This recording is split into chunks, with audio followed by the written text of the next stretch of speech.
I'm here to talk about dead stuff. And really, this talk is a talk I use quite a bit. It's called Plants I Love to Hate. And I most recently did it with some folks at the University of Connecticut in a sustainable landscape program. And I thought to myself, what does sustainability mean to a plant pathologist? And to me, it means planting stuff that doesn't get diseases, right? And that way you don't have to deal with it. And so what I have here is a talk about the things that you probably shouldn't plant. You know, and I know that's a should and shouldn't is, my therapist says that if you say you should, it must have something to do with the greater good of all society. And so I know that's a heavy term, but these are plants, I love them because they get diseased, and I hate them because they get diseased. And so the first one we're going to start with is, and I don't really hate lilac that much, but yeah, they smell bad, or my eyes bleed. It sort of reminds me of going to church with my Aunt Mary Ann. I'm trying to keep my daughter from cracking up because of that, Methodist hymnal operatic voice.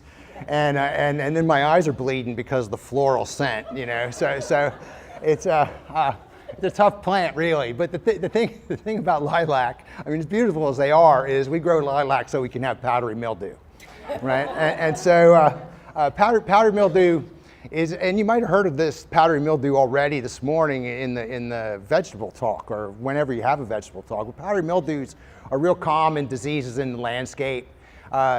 The Cornell folks and Sinclair, Johnson, and Lyons say there's something like 60 different powdery mildew fungi host plant relationships. So it's not just one fungus that's doing this to every plant. Every plant has its own powdery mildew fungus, or a couple of different closely related plants have powdery mildew fungus. So again, there's a lot of different fungi that cause powdery mildew. They are all generally active about the same time, so it looks like it's all the same disease, right? And so you can see the lilac with what is best described as powdery mildew, and right, that's what it looks like. Here's a quick and dirty for you. Powdery, if it's white and on top of the leaf, it's probably powdery mildew. If it's gray and it's on the bottom of the leaf, it's downy mildew. Downy mildew is a lot bigger of a problem than powdery mildews. Powdery mildews are obligate parasites. These fungi, it's not in their best interest to kill the host, right? They have to live on live or living plant material. So if they do damage to their host plant, Nick says he can't hear me. All right, these folks are already complaining, man. So I'll try. I hate microphones. I sort of feel like Jerry Garcia. Can't really sing that well, but but anyway, I don't have a guitar to make up for it. So anyway, I'm having trouble getting rolling here. So here's a powdery mildew. It's on a lilac. That's Princeton Nurseries. I can name it because they're closed. And we always talk. We always talk about these fungal diseases, and I'm going to say it repeatedly: keep them dry and that sort of thing. And so we want to plant them out into the sunny locations where there's more air movement. There's less humidity in the canopy. The interesting thing about fungi that cause powdery mildew is that they're the only group of fungi that can absorb moisture from the atmosphere as opposed to being in a moisture film on the leaf. So all the talk about keeping them dry doesn't really serve you well. In fact, in poinsettia production, if you overhead irrigate the poinsettias, you can control powdery mildew by keeping the foliage wet. So it's a kind of a contradiction. And you look here in the nursery, it's in an agriculture production type situation, and these plants are covered in powdery mildew. Note that it's not doing any damage. It's an aesthetic issue. Again, it's against the fungus' best interest to kill the plant. Now here's a deciduous azalea. And that used to be mine. My buddy gave it to me as a housewarming gift, and it was just a pain. This thing would get powdery mildew every year, and it would drop its leaves. It never really established and thrived because of powdery mildew.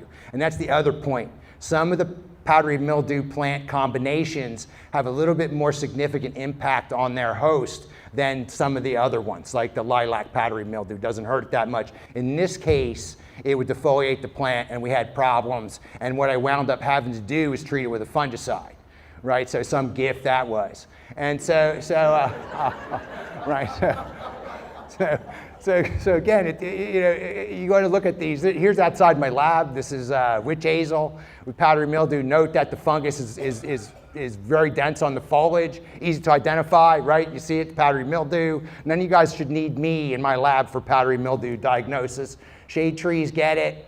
Both of these are different species of oaks. You get it on your zinnias in your flower gardens.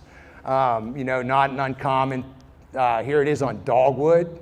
Interesting thing about dogwoods, this fungus, we think it's an invasive, at least the folks at the National Arboretum think it's invasive because some of the Korean hybrids don't get it. And so we think it might be an Asian version of powdery mildew. It's something that we started seeing in the last 5 or 6 years more frequently. Note that you look at the foliage and you don't see much powdery mildew, right? But what you notice is that there's a red fall discoloration already. And this picture I took in probably about mid-August outside my house. So if you start to see that early fall discoloration, that reddish discoloration, the odds that you have powdery mildew are relatively high, right? Even if you can't necessarily note that the fungus is there. So this is a more significant issue, and it will defoliate a little bit.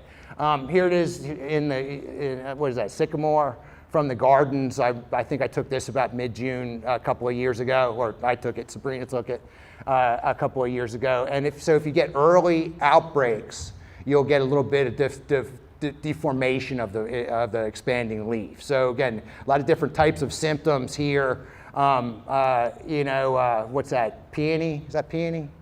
Yeah, okay, you plant people. I don't know the plant, I know the fungus though, but yeah.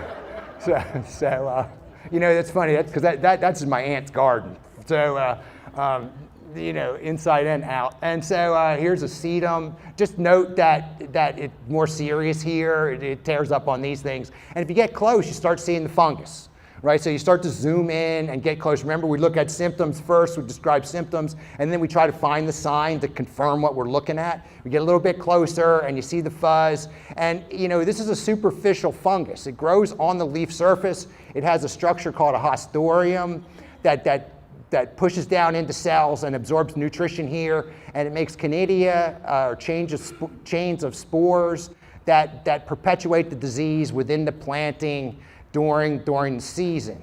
Now, if you want to see it, these photos are about 90 magnification through a dissecting scope and a digital camera, and you can see what we're looking at here. You get this underneath a compound scope, and they'll maintain their chain like. So you see a lot of these chains. It looks like maybe beads of pearls or something. Powdery mildew is a good diagnosis. Another thing that you'll note, fungal sign-wise, is that the fungus makes chystothecia, and these things form on leaves on the ground over the winter. This is the sexual form of the fungus, and this is how we ID the fungus outright. The asexual form, we call it oidium. These is where you get the sphaeristhesia or erysipeae, and so if you're good at it, you can get them under a microscope and look at the appendages, and that will tell you which fungus it is. But again, you get these underneath the microscope, you crush them, you see sacs of spores, and this is how the fungus survives through the winter.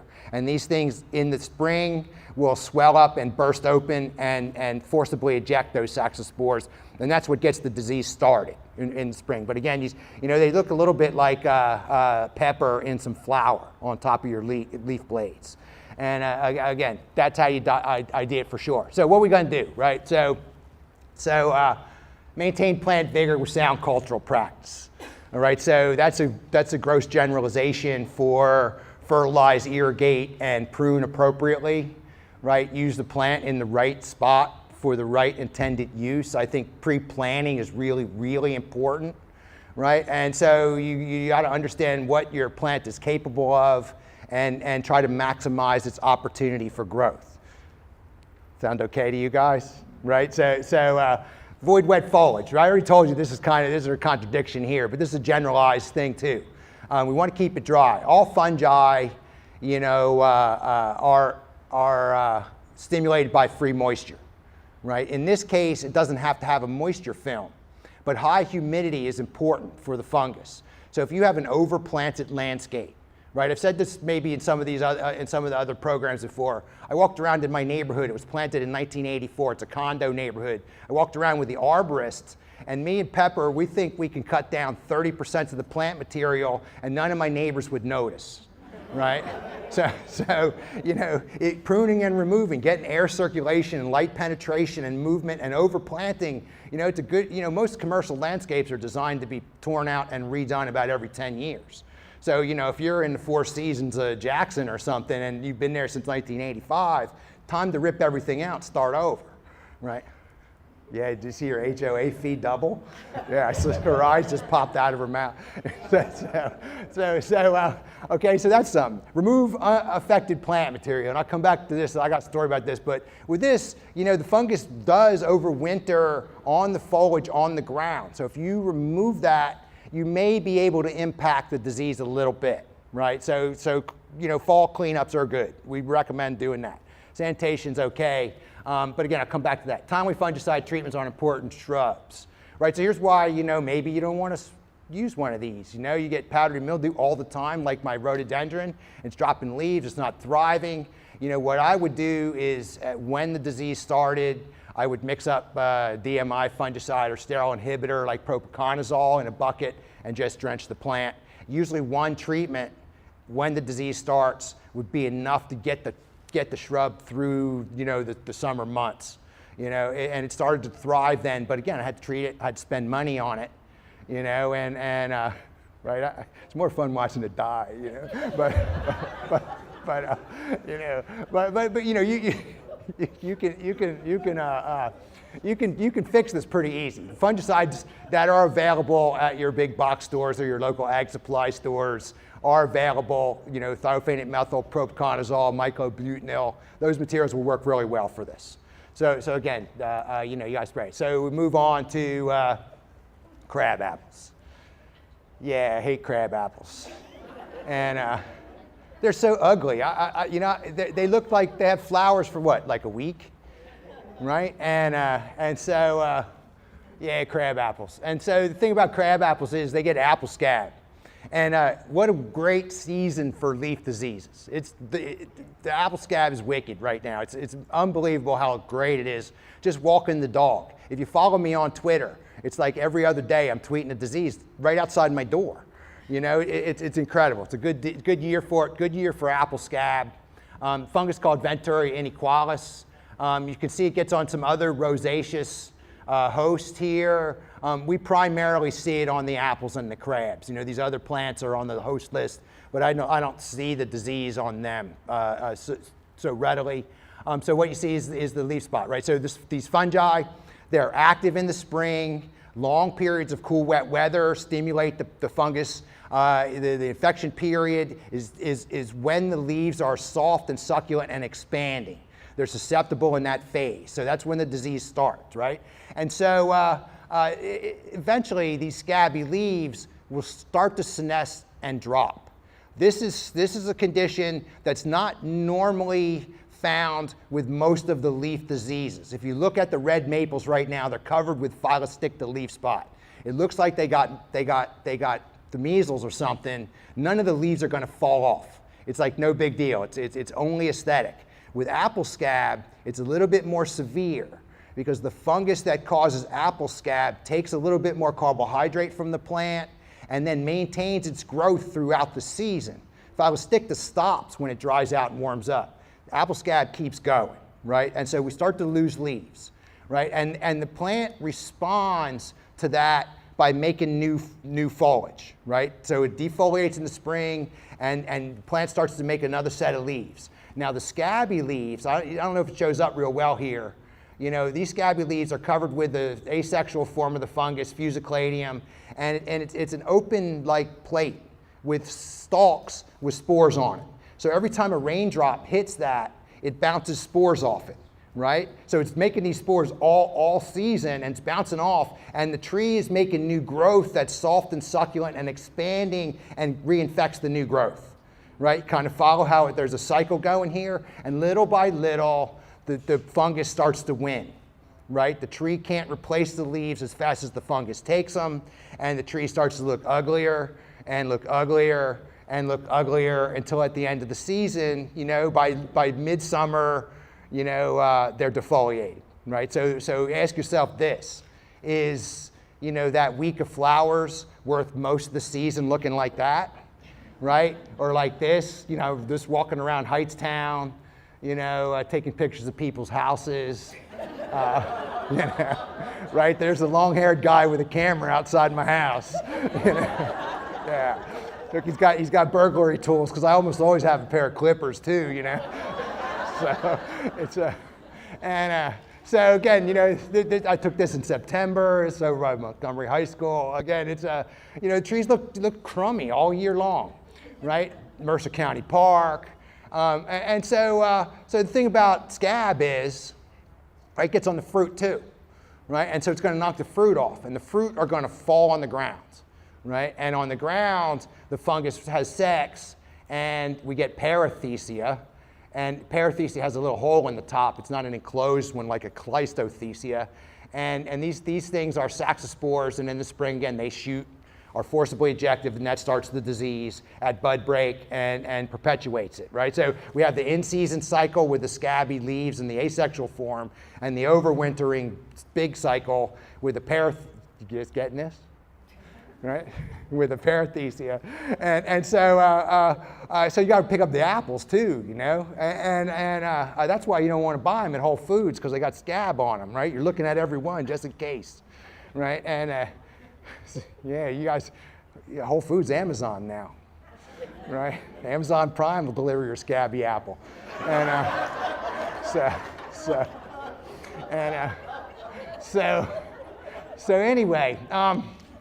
So some of the new crab varieties carry resistance to apple scab. So how do you know, right? You get your catalog out and it says scab resistance, and the tree looks great in the photograph, right? Well, you know, hopefully you remember from my normal talks that resistance isn't absolute, right? It's a continuum between resistance and susceptibility, right? So resistant plants under high disease pressure, and I would call this spring high disease pressure, will get scab and defoliate.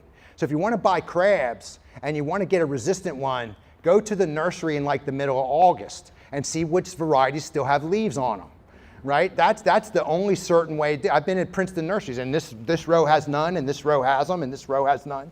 And that's the one you want with leaves, because the resistance is stronger, it holds up under pressure, right? So that's you know, anytime if you can get a resistant variety, a newer variety, a locally produced variety, you're going to have a better chance of having a more healthy, thriving plant later on, right? So resistance is an important concept, but not absolute. So what are we going to do? Look, magic of PowerPoint, cut and paste, change the title, and you got the same slide, right? And yeah, so it's easy here. So maintain plant vigor, sound cultural practice. You know, what does that mean to me? Don't plant the crabapple, right? And seriously, it's sort of, there's a, you know, when I was a kid, I learned pretty quick not to tell my dad I was bored, right? Because one of the chores was picking up all the crabapples. So I spent hours on Saturday afternoon, like sitting under the crabapple, refusing to pick up the dumb apples, right? Scarred me for life. So. Avoid wet foliage, right? So you want to keep plants dry, right? So how do you keep a 60-foot tree dry, right? You can't. But you know, I took some pictures in Chicago in Richard Daley Park. I was walking in the morning, it was a couple weeks ago, and the irrigation was on, and it was blasting all over the planting, all over the landscape beds and into the canopies of the trees. And I thought to myself, you know, they need a trickle irrigation, or they need to turn those heads that are irrigating the turf grass away from the trees, you know, keeping it dry, right? So prune, remove, overplanted, proper spacing, plan how big the tree is going to be before you put it in. All those things matter, because if we keep it dry, we can minimize the fungus, right? So Remove affected plant material. That means picking up the crab apples and raking the leaves. Now, so I'm doing this talk. I'm in Yankee Stadium. I'm working for Shemin Nurseries, and I'm doing this talk, and I say it, and a guy stands up, starts yelling at me. Right? Nobody start yelling at me now, but he's like, you know, what do you mean rake the leaves? You know, do you mean raking the leaves is going to prevent the disease? And at the time, I was, you know, he was mad, so I didn't want to say anything to provoke it. And the gentleman worked in Scarsdale, New York, in Westchester County. And in Scarsdale, New York, you're not allowed to remove plant biomatter from the property, right? So, you know, think about it. Scarsdale with mature shade tree lined, old properties, a lot of leaves, right? And the folks at Cornell told him to bring the lawnmower and mow them, and it wouldn't hurt the turf grass. And what he wanted me to do was write a letter to the politicians and say he had to rake the leaves and remove them from sight, or else he would have to spray the trees with fungicide, right? Not a bad angle, right? So I can't write a letter like that unless I have peer-reviewed science, right? You know, I need to have some backing for what I'm going to say. Right, and so even all the jokes, I can take you back to science in some of this, you know, and I say dumb stuff to make you listen, right? So you know, so I start searching the literature, and I can't find anything about, you know, sanitation in landscape plantings, right? And so I start calling some of my colleagues. I got a friend at the University of Tennessee. I talked to Marjorie Daughtry up in Long Island. Eventually, I got to a guy named George Hudler. And Dr. Hudler was the preeminent forest pathologist of his era. He's retired now. And George, he on the phone, he's like, Rich, he's like, I think that's just something we tell people to make them feel good, right? And so there is no documentation that this is going to have any effect whatsoever. It might in a greenhouse or in your garden, but you know, for a pathogen with a fungus, you know, a fungal spore that's going to blow hundreds of miles in the wind, who cares if you pick up a few crab apples off the ground, right? You know, it's still a good thing to do, but the impact on the disease is going to be minimal, right? So again, it's up there, but you know, take it with a grain of salt. Use resistant varieties. I mean, thinking about this, look, grain of salt, grain of salt, grain of salt, grain of salt, right? So the only way to be scab free is to spray fungicides. And that means starting at bud break and spraying every 7 to 10 days throughout the entire season. We had a computer game in my plant path class, one of the graduate classes, and basically you won if you had the most bushel of apples at the end of the season.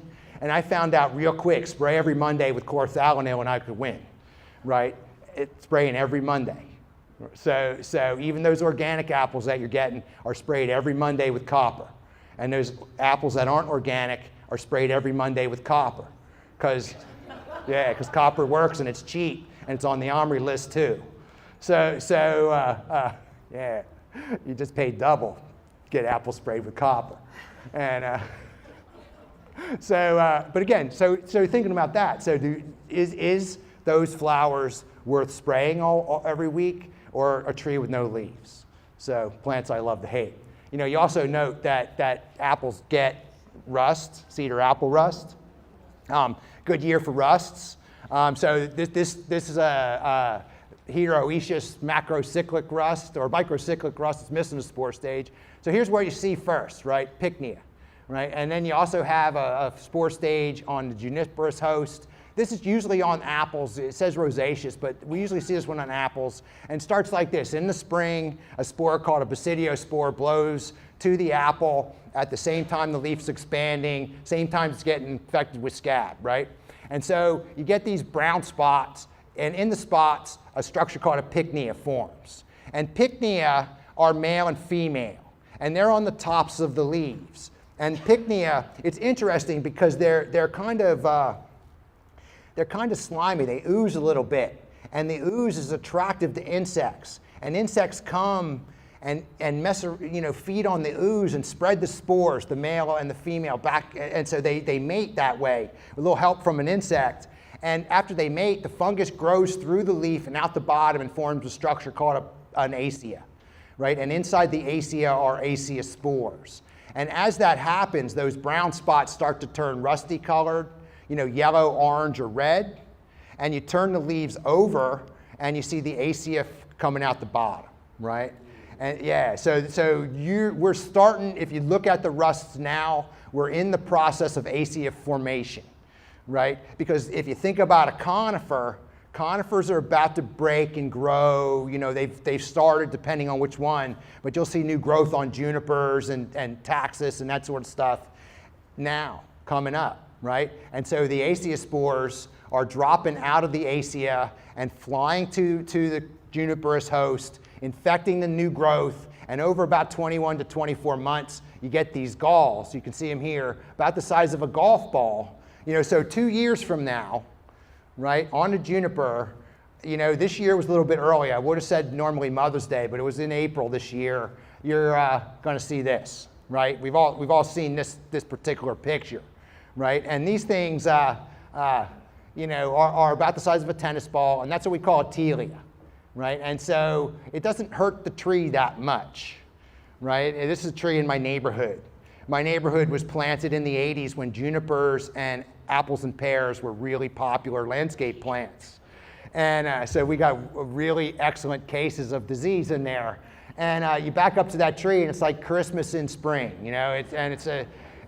but again, look, that's a nice talking point. If you have a Mother's Day party and you got a tree like that in your backyard, it adds to the ambiance,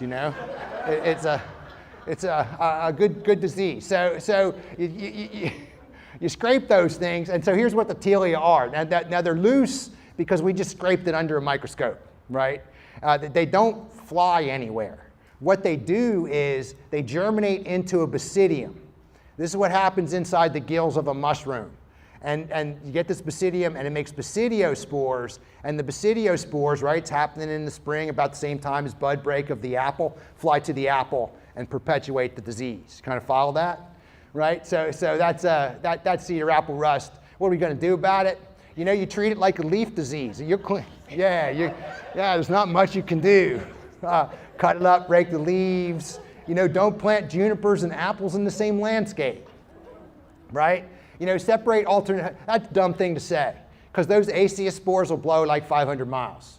Seriously, there's rust in wheat where they catch the spores in the spore traps in Mexico, and it's less than a week, and they've got them in Canada in the spore trap. So this is a highly versatile fungus that moves all over the place. Spraying them in the spring at bud break. If you have to have a clean apple, you'll clean it up. But you can stop after the leaves harden off with this particular disease. You don't have to go all season like scab, right? But again, it's just another spray routine.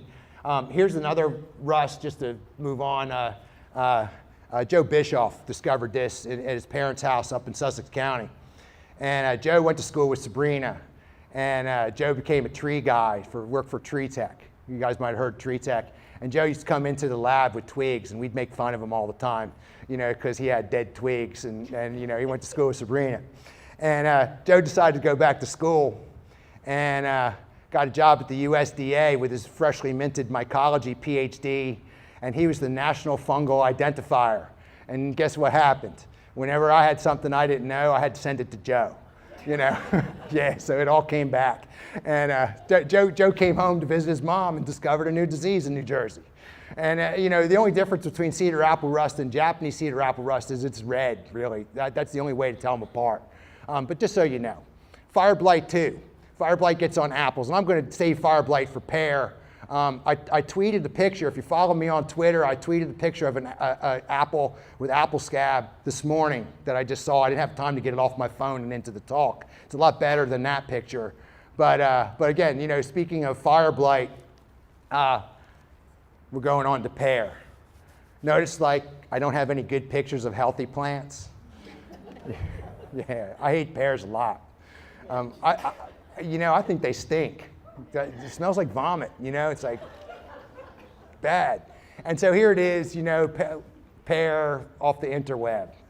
And so pears have a big problem. This is what happens to them about 20 years in. I never believed it. And I'm riding my bicycle with a guy named Dean Marzocca. And we're riding along, and you could see the rain. We're about to ride into a monsoon, and we heard a big, cracking sound. I looked over, and 2 pears were just breaking in half. I'm like, oh, that's what they mean, you know? And so this is after Irene. And so this is your main problem with pears. The ones at the National Arboretum that are so beautiful have been pruned from the second they got put in the ground, right? So if you're going to plant a pear, it takes a lot of effort to prune them appropriately so this doesn't happen, right? So already you're out there cutting, right? It takes extra work. They get fire blight. Fire blight's just starting to show up in the lab in pears, and the picture I took this morning was apples. So it's caused by a bacteria, Erwinia amylavera, and once it gets in the tree, it persists over the winter, right? And when it persists over the winter, I know it's a crummy picture, in the spring, you know, the bacteria will ooze out of the lenticels, right? If you have an apple from a tree with fire blight, you can put the apple in a plastic bag with a wet paper towel, and you'll get bacterial ooze in about 36 hours coming out the lenticels on the apple, right? So you can diagnose it that way. It's not easy diagnosis, because if you get a plant like in August that was killed by apples or fire blight now, it's too dry. You won't be able to make the bacteria work that way. But if you get them now, you might be able to see the ooze, right? So the ooze is sugar. It's attractive to pollinators. Pollinators eat the sugar, get the bacteria on their body, fly to the flowers, and infect the flowers through the nectar cells. Then you get spur blight. There's a lot of spur blight almost every year in the Calgary pears or whatever. Now, so if we have a long period of wet and cool, spur blight turns into branch blight, right? So the branches completely die back, and that's what we're starting to see now in the apples. The picture, again, I took this morning is a lot better. If I had a little bit more time, it would be in here. So you get branches that look like this, right? So these are pears outside cranberry, and you can see the branches, and they're bent over in what we call a shepherd's crook. It's kind of a diagnostic symptom. They look black. If they're on pear, they look black. On apple, they're brown. But sometime in the spring, you'll start to see random branches in the canopy just dying back like that, right? The samples we got yesterday, they just had black leaves, right? There was rust all over it, but there was black leaves, and I thought we'd need to test those for fire blight, right? So you got branch dieback. Again, you can see all the dieback here, highly infected trees. This is one of the reasons why we don't grow pears commercially in New Jersey. You might get a pear tree or two, you know, but in a big field, it's going to be devastated. You know, note that there's a lot of disease in this particular tree, all on the inside. These trees are almost in the woods. It's that the air is that still in this particular photograph, so a lot of humidity, again, drives the disease. You know, note the same themes. You see branches like this, you know, it's a good possibility that these pears had fire blight in previous seasons, right? So you got to get them out because the bacteria will persist and continue through the season. So what are we going to do, right? So we come back to the slide, right? Yeah. Fertilizing a tree, right? Fertilizing a tree makes fire blight worse, right? So you got to be careful. You throw a lot of nitrogen on a tree, and you have more insects and diseases in a lot of cases. It's a stressor to feed it so much, right? So you don't want to do that. You want to keep them dry. You want to cut the branches out when the weather is dry. Now, there's fire blight resistant apples. You know, it's rootstocks that make them resistant. You got to talk to Rebecca McGrone about that. You know, that's for commercial. We don't see that in crab apples. And then we use copper fungicides, copper-containing fungicides at the first blink of the flower. You start, and then you spray like every 7 to 10 days if it's raining and it's cool throughout the spring. You know, so you're looking at least 5 or 6 treatments. You know, good coverage. You know, how many people have a sprayer that's going to get good coverage on a 40-foot canopy? Nobody, right? So probably not going to do this. So again, you know, to manage it, don't plant a pear. Here's pear trellis rust. Just to throw, you know, I can speed up through this. This is a new one, 2011. Marjorie Daltrey found it in New York.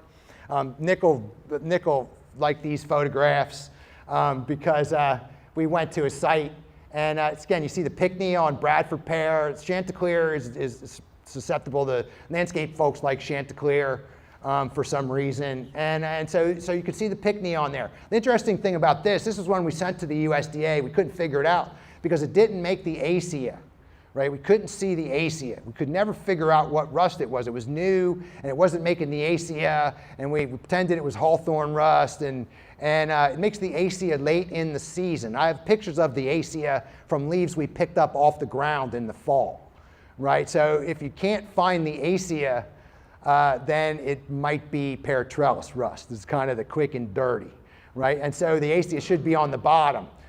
So it should form on the undersides of the leaves. Again, it's clear it's a rust. You can't find it. And here's the property we went to.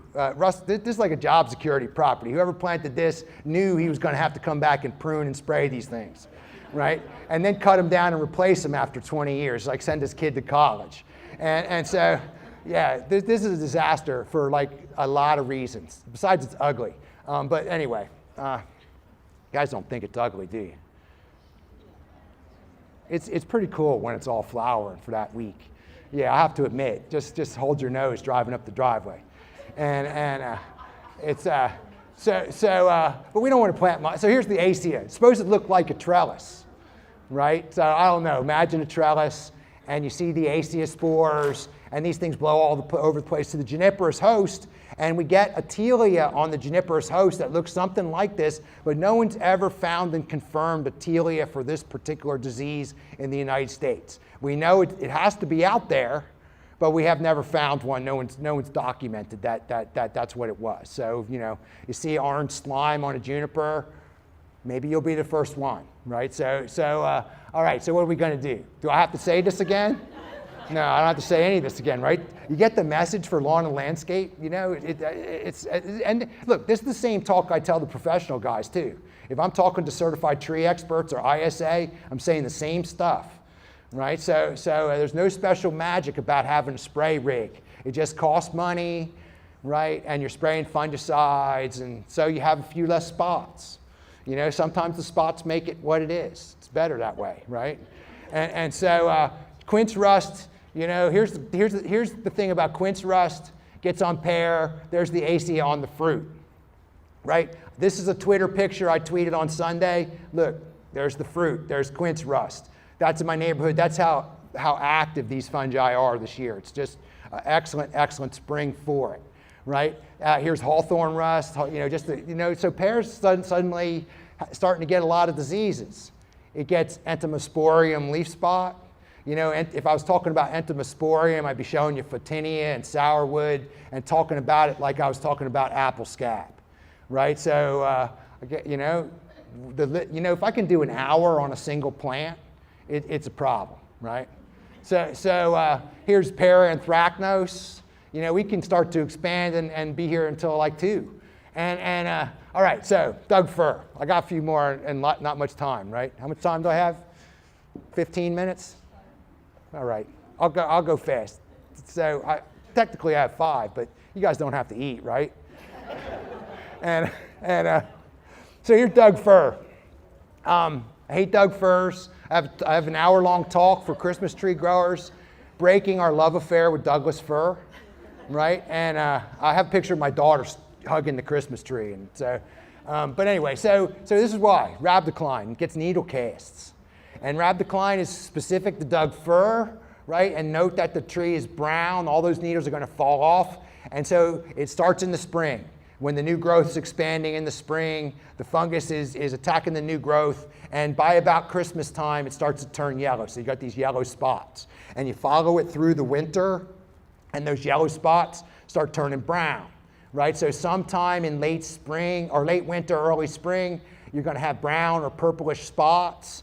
And as you get toward May, when the bud break period starts, those lesions erupt open, and there's apothecia in there filled with their little cluster bombs of sacs of spores that are going to shoot those spores onto the new growth, right? And then you have a whole nother year for the new growth to become symptomatic. In the meantime, the old growth drops off, right? Needles are cast. You know, on a deciduous tree, if the leaves fall off, no big deal. Makes a new set next year. On a conifer, the needles fall off. It's either ugly or dead, right? So these have more significance than some of the other diseases, and you'll start looking like this I can tell you whose Christmas tree farm it is. It's Dr. Mark Vodak, because he retired and moved to North Carolina. And yeah, don't buy a Christmas tree from the Lone Silo Christmas Tree Farm. Anyway, so they're unsaleable or really ugly. So what are you going to do, right? So we try to get guys to plant the trees on 6-foot centers, and they plant them toward the northwest so the prevailing winds will blow through and dry them out, right? Then we get some mowing and some weed control, and we try to keep them dry, right? So this is in a Christmas tree production field. But think about your Hovnanian neighborhood. You know, they have a berm around the outside of the condos, and they plant a bunch of conifers, a bunch of Doug firs, because you can buy them for like $40 for an 8-footer, you know, and they're all jammed in there together, and it creates this perfect situation for rab decline, right? And you get the disease in there, and it just tears up. And there's nothing to do really once you get the disease, except to cut down the trees and burn them, you know, or get them off the site somehow. If you want to keep them disease-free, you've got to spray them, starting at bud break. You know, you go up to Wyckoff's up there in Warren County. They got a mist blower blowing through those trees at least 5 times in the spring. You know, that's why when you go to a choose and cut, your Christmas tree costs $95, right? Instead of the $19.99 from the one at the Home Depot, right? So because it costs money to grow Doug firs in New Jersey. It's an expensive proposition, right? So there's resistance in them, right? And so we recommend resistant varieties. The problem is there are no varieties of Douglas fir. And Douglas fir are grown from seeds that are picked up off the ground in national forests, right? So if you look at this chart from Washington State, you look at Lincoln National Forest, and you come over here, and the number of trees with no disease, and you got 0s and 50s and 30s and 40s, and like that means most of the trees are diseased. And you come down here to Shuswap National Forest, and 100% of the trees have no disease. So there's resistance here in the Shuswaps, and there's no resistance in the Lincolns, right? So we want guys to plant the Shuswaps, right? Then you don't have to spray as much. But the Shuswaps don't make as good of a Christmas tree, right? They're also from British Columbia. So if it gets hot and dry in the summer, they drop needles anyway. So you have a choice. Get the Lincolns and spray them, or get the Shuswaps and water them, right? Kind of follow? So we wanted to figure out, or something, not we, the scientific community wanted to figure out why. You know, maybe we can breed some resistance into this because it's so costly to grow these trees. So they looked at it, and in 2010 there was a paper published, and they're looking for a gene, and they couldn't find a gene, and what they found out was the northern Rocky Mountain varieties broke bud later. And they broke bud after the rhabdocline fungus was spewed all over the place, right? So they missed it. They escaped the disease, right? The problem is they broke bud right into the disease period for Swiss needlecast, right? And so now we get Swiss needlecast like crazy. Right? So here's dead trees with Swiss needlecast, and the story is the same. Spring infection, yellow spots, they get you know, the trees look yellow. It almost looks like there'd be a fertilizer issue. But if you look at the trees in the field, you note that there's some yellow ones, but there's some green ones. Irregular pattern. If it was all yellow ones, right, you'd think fertilizer, right? Abiotic. So we're looking closely, and they look a little bit like winter damage. You start seeing a little bit of scorching, and the needles fall off. It's kind of an interesting disease because it mimics abiotic stress to a certain degree, but you get down in there, and already you start to see the fruiting bodies, and it makes apothecia on the bottoms of the needles that are pretty clearly evident with a hand lens, and so that indicates that it's a needlecast as opposed to abiotic. There's a needlecast in spruce that makes pycnidia that look just like this. So if you have a spruce with interior needles that are brown, and you can see these on the bottom, it's Rhizosphaeria, right? So again, always want to get to the sign for the you know, highest confidence diagnosis. You know, this needlecast will kill the trees. So again, you know, you have a disease, a pair of diseases that will kill your trees. So you need to avoid these trees, I would say. That's why they're so cheap at the nursery. Yeah, right? You guys laugh every time, just keep going back and forth. All right, I can get done if you let me. Maybe 10. All right. Dogwood. I got dogwood and rhododendron and anyway. All right, so dogwoods. I like dogwoods a lot, but they stress in the summer, right? That's the one thing. You got to water them, right? So folks think, okay, these are understory trees, right? So you put them in the understory where it's wet, right? And so in the understory where it's wet and they don't scorch from heat, you know, they get disease with a fungus called discula. And discula causes anthracnose or dogwood anthracnose. This one I can attribute to Marjorie Daughtry too. In the 1980s, she found it in Central Park in New York. And we thought that it was going to kill all the dogwood trees in the country, and it did in certain areas. It killed them all in the understory, along the Appalachian Trail and the Great Smoky Mountains and stuff, and it didn't kill the ones in the suburbs. It didn't kill the ones in the suburbs in landscapes because they're dry and they're too hot, and the condition for the fungus isn't conducive for outright epidemic, right? So that was the good thing.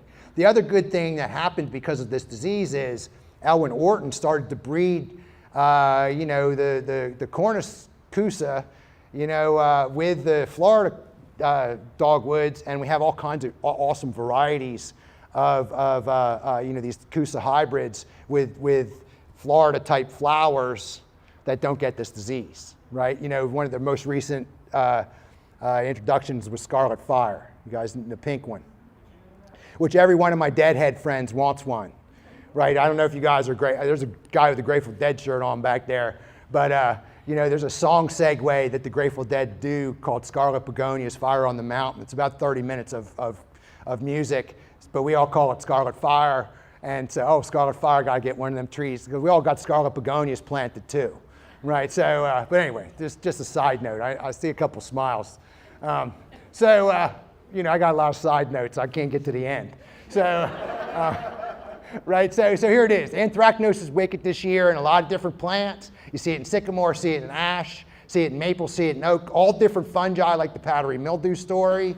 It infects that bud break. You start to see these angular spots. The interesting thing about anthracnose is the spots keep growing through the season, and the leaves start to blight until they're completely dead. And they hang on the tree. They don't drop. You know, sycamore anthracnose will defoliate the tree. These just hang there. And when they hang there, the fungus grows into the stem. And you get a little bit of a canker on the stem, and it causes the branch blight. Remember, you probably saw this in the other talk. And this fungus will persist in the branch blight for about 3 years, making spores. So as long as it's raining, it's making spores. And diseased trees start making suckers, right? And these spores are oozing and splashing all over, and they get on the suckers, and they get into the suckers and they work their way down into the main stems, and then you start getting cankers, right? And so this will persist and start to cause, that was a tree in my mom's yard. Look, it has powdery mildew too. And interesting thing about that tree, she planted it in 1964, and we cut it down maybe 5 years ago, right? So it had anthracnose as long as I could recognize the disease. So, you know, it's a manageable disease, but if you don't do anything, you'll start losing branches, and it moves all the way up, right? And then you have a scrubby looking tree that you have to take out, right? So you know, early detection and proper pruning, maybe a fungicide interdiction, and you'll deal with it, right? So again, you know, you want to plant your dogwoods where they're dry. You're going to have to water them when it gets hot, you know, and a good pruning program, and you'll stay ahead of this particular disease. Botryosphaeria, right, is a disease you can see here of rhododendron. It also gets on dogwood. It's a fungal canker. Note that this is a dogwood, and you see here how the fungus gets into stressed or injured plant material. There's not that much callus formation. Right, it's a diffuse canker. It grows pretty fast. It grows faster than the trees expands radially. And very often the bark cracks off. That's a good diagnostic tool. Cut the bark away, you see discoloration underneath in the cambium. Right, so another good symptom. Right, if you don't see the discoloration, it might just be a crack or winter injury or cicada damage or something else. Right, you need that discoloration. And so the fungus will get into lenticels and cause gummosis in apples and cherries. And you can see here that the cankers are growing quickly and will girdle the tree, and from that point up, the tree dies, right?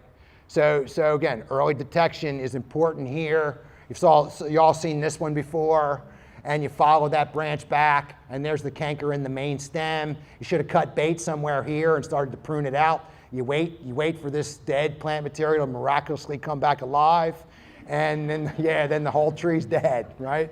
Maybe if I water it one more time, it'll come back, right? And so again, but you were looking for the discoloration. You get down there and you scrape the cankers with a razor blade, and you scrape the fruiting bodies, and they're white inside. Saying it's Botryosphaeria is a good guess. That's a nice, quick and dirty, diagnosis. You put it underneath. There's a whole bunch of anamorphs: Dothiorella, Fusicladium, Macrophoma. Most of the fungi look something like this, though. So again, you need a higher power, a little skill to get there. So what are we going to do? We're going to cut them off. Cankers get into winter damage, bad pruning wounds. They get in, they need a little help to get through the bark, right? So we avoid doing that, and then we detect them early and make a good pruning cut, which brings me to kind of this. You find the discoloration, right? And you go 8 to 10 inches beyond, and you cut the branch out, right? But if you just cut the branch out and leave a stump and do a prune, my brother the banker's pruning technique, you're just likely to create a condition where the fungus will persist in that plant regardless of your efforts. So what we think about is prune during dry, identify the discolored cambium, 8 to 10 inches beyond, but go back to the best pruning cut. Make the best pruning cut. So maybe you got to take the whole branch to get to a proper cut, right? To get it out, right? But that's important. Sterilize your tools between cuts. So you get, little grain alcohol, and you dip your tool, clip, dip, clip, dip. You don't have to do that if you're pruning for general pruning, but if you're pruning for disease, you don't want to cut and then cut and re-inoculate. So you cut, sterile, cut, right? So that's important. In the lab, we would flame it, but I wouldn't recommend flaming it out in the field, that kind of thing. Yeah, it burned the tree down. All right, so last but not least, rhododendron. Yeah, I love rhododendrons. I do. Dr. David Lewis, I have to tell you about Dr. David Lewis. He was a Renaissance man of a professor. I really, really had a lot of respect for Dr. Lewis because he was a plant pathologist, but he built his own stereo out of a Heath kit and stuff. And he built his own black powder gun, and he would shoot and taxidermy his deers, and he would tell me about jazz, and he bred one of the best sweet peppers or tannies ever, and then he would breed rhododendrons and azaleas just for fun. And he would have us over to his house, and you'd walk through his yard, and it would be a sea of color like a Grateful Dead concert. And you guys didn't think that was funny, did you? Yeah. Sorry, that's too much information, huh? But anyway, so there's some utility in rhododendron. Problem is, they scorch in the winter, right? We've all seen 900 scorched rhododendrons, and we're seeing them now. I got a bunch in yesterday from a nursery that were all winter damaged. They were in a hoop house jammed in, it got cold, so anyway, the fungus Phytophthora is their real issue. So Phytophthora means plant destroyer. Phytophthora infestans and this is a truly grand finale, caused the Irish potato famine. My friend at the Pennsylvania Department of Ag, Dr. Kim, he says he has 36 species that he got out of nurseries in Pennsylvania in his lab in cultures, and he says they'll hybridize, they'll breed with each other, and when they hybridize, the host range changes, right? So Phytophthors aren't fungi, even though I'll call them a fungus because that's how I learned it. They're water molds, and they're in the brown algae. We're closer related to fungi than Phytophthora is related to fungi. It's way over here in the tree of life, right? So they're not fungi at all anymore, even though they were when I learned them. But fungi were plants when I learned them. But anyway, so Cinnamomum and Cactorum, and we had a sample of pepper yesterday with Phytophthora. And so most of the time they're soil-borne organisms, right? And so they infect through the roots. So you got a wilted plant, you got to think about the roots. You got to dig it up and look at the roots. This fungus is coming in through the roots. And so ultimately the wilt will die. You can see here, this one was one of mine. That azalea that was losing all the powdery mildew leaves was right over here. Look, there's a soaker hose. So we planted the landscape in July at the wrong time, and I put soaker hoses. My ex-wife was a teacher, and I told her, I said, if it looks like they're wilting, go out there and stick your finger in the ground, and if it's dry, I got the timer set, just turn it on. It'll water them. I knew how much water would go out, and she's my ex-wife, right? So as soon as I would leave for work, she'd just go out there and turn it on. She didn't have to bother with it, and yeah, you guys, I guess I shouldn't make ex-wife jokes in this room. Yeah. I started feeling the hate coming at me.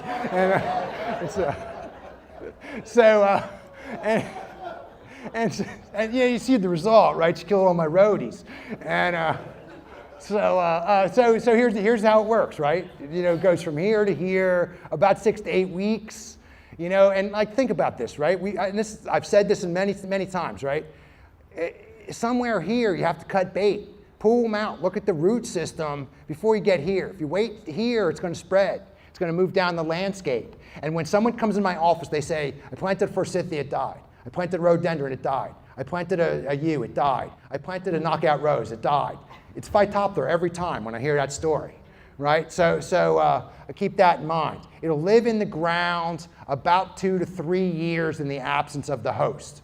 Look at this particular, it's getting the meatballs down here already. There's no drainage in here. So all the water's going in here and starting to get, that's a decent tree right there. Now it's starting to die from Phytophthora, right? So those came into the lab. They might look nutrient deficient as opposed to moisture deficient.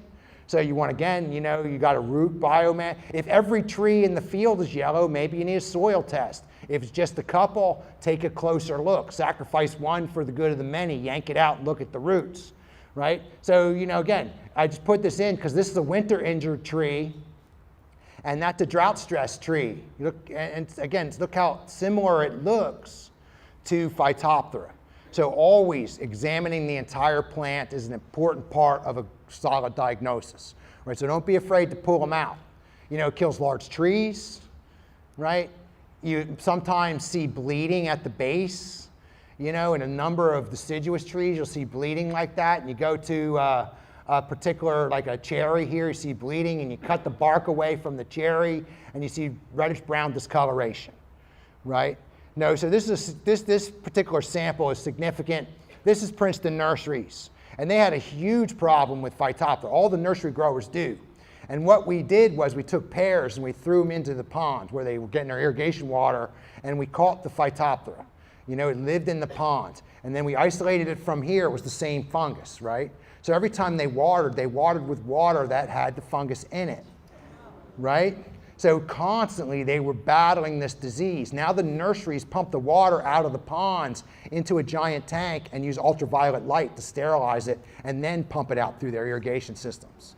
Right? That's how big of a problem this particular disease is for a nursery guy. Right? And so here it is on Taxus. Look, they call it red steel root rot in some plants and strawberries and stuff. It's affected you. And so here you got a bunch of plants in the nursery, on black plastic, right? So on black plastic, you get puddles, and the fungus swims in the water, and it swims in the bottom of the pot, right? And it starts to infect the plant and works its way up. Ultimately, you'll lose enough root function so you'll start to notice symptoms on the top. So here's the problem with the nurseries. The nurseries use fungicides. They use a material called Subdue, metalaxyl, to prevent this disease. Metalaxyl is a fungal growth regulator, right? It doesn't kill the fungus, it just stops it from reproducing, right? So what you have to do with metalaxyl is put it in the root zone because it's absorbed by the plant and it moves up. It's called an acropetal penetrant. It moves with water. So it moves into the plant, into the xylem and up, point of contact up. So you got to put enough water on this plant so that the material runs out the bottom. Kind of follow what I'm saying? Right? If your job is to put metalaxyl on 360 acres of pots, how much water are you going to have to use to do that? So generally what happens is they get enough water to get the product about right here. And the fungus is coming up and it hits the layer of fungicide and it stops growing. But there's not enough root dysfunction to cause symptoms, so you buy it because it looks pretty good, right? And then you plant it and the material wears off 8 weeks later. You know, I remember having a landscape guy, he had about 800 out of 1,500 junipers that died. You know, and now you got a soil that's carrying it. So what are you going to do, come back? You know, and water the plants in and stimulate the, you know, so here's the thing. When you're buying nursery stock and stuff, yank the plants out of the pot, take a good look at the roots, right? Careful. You know, I got kicked out of Home Depot doing that one time. Yeah, so it's, you know, but you know, look at the roots. Even if you're buying bedding plants, you know, pull a few of them out. You should see white and fill the, right? Make sure you're not buying a diseased plant and bringing it to the landscape. Because if it's this, you got a problem, right? And then just to drive it home, Phytophthora are algae. And look at all the algae, too much water, a lot of Phytophthora. This is how fast the fungus grew and made all those reproductive propagules. You know, the sporangia and the zoospores and the chlamydospores and the oospores in about 12 hours, right? So it's a fast-moving fungus, and it's persistent, and it really loves water, and it loves every landscape plant you can think of. So don't bring it home, right? So the only thing I can say about this is keep it dry, keep it dry, keep it dry, and have a very nice lunch. Thank you very much.